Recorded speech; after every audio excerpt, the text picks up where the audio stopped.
Y a-t-il des situations politiques? Il y a la gestion des situations politiques. Y a-t-il quelqu'un qui va dans une situation très compliquée?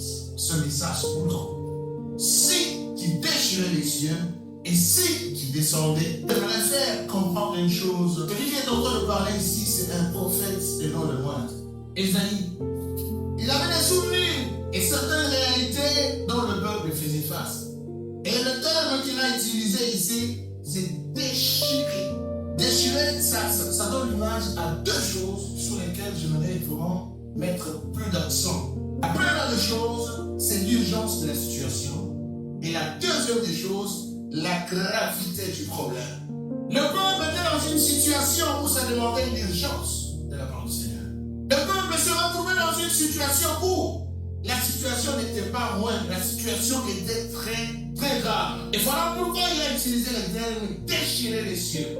Le cas d'intervention de foi nécessite certaines techniques ou certaines procédures qui sortent de l'ordinaire. Il y a certaines techniques, il y a certaines méthodes qu'on peut faire justement parce qu'il y a une urgence qui se pose. Et l'urgence peut se poser comment? Peut se situer, on peut se retrouver dans l'état d'urgence seulement si la situation est grave. Imaginez-vous déchirer les cieux, ça exprime aussi la puissance de l'action qui peut être faite. Nous n'allons pas attendre qu'on vienne ouvrir. Ouvre les cieux, Seigneur. Non, ce n'est pas question d'ouvrir maintenant. Déchirer les cieux. Alléluia. Il va déchirer.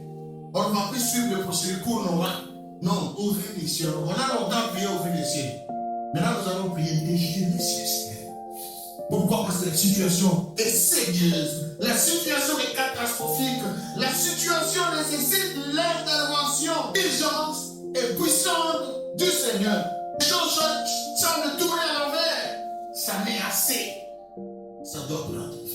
C'est très grave et ça doit s'arrêter. L'attitude de l'homme face au chaos, c'est quoi? Le découragement. Si on n'a pas mis les choses là pour bien, comment on appelle ça? Formant les consoles, la personne, c'est la pourriture. On dit que le Seigneur, il sent déjà, pour dire tout simplement que non, il pourrit déjà, qu'est-ce qu'il va aller chercher là-bas? Le Seigneur a besoin de ces situations, des gens des situations qui sont pourries. Il est à la recherche de ça. Mais Esaïe a compris. Si nous avons quelqu'un auprès de qui crier, demander secours, et qui peut être à même de nous soutenir ou nous sauver, nous sortir de cette situation, c'est toi, Seigneur. Quand on est face à des problèmes très compliqués, très difficiles, tout de suite là c'est le découragement. Le découragement qui vient s'installer. On n'arrive plus à avancer.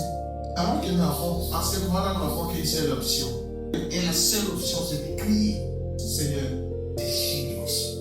Le Seigneur attendra que toi tu arrives d'abord au bout du rouleau, que lui prenne la relève. Et si tu n'es pas encore arrivé, il va te pousser à quelque chose. Il s'est arrangé. On tient bien, on fait le tenir informé à temps et dire non. Allons d'abord ici, allons d'abord faire ceci. Mais Seigneur, l'homme va mourir. C'est une intervention qui demande ton intervention. C'est maintenant qu'il faut intervenir, Seigneur. Non, le Seigneur va attendre à ce que ta situation police. Là où il y a le chaos, là où il y a le désespoir. Des fois, le Seigneur cherche à éclater sa gloire. Il attendra que la situation devienne difficile. Y a-t-il quelqu'un qui veut voir la gloire de Dieu? Tu dois être capable de surmonter, d'attendre que ta situation devienne aussi difficile. Pas des nerfs solides et l'esprit solide pour tenir les coups. Au nom de Jésus-Christ, allez longtemps rester. La situation compliquée, ça devient comme une tournure, ça ne change pas, on est toujours là. Non, cette fois-ci, il y a une intervention qui sort de l'ordinaire pour toi. Au nom de Jésus.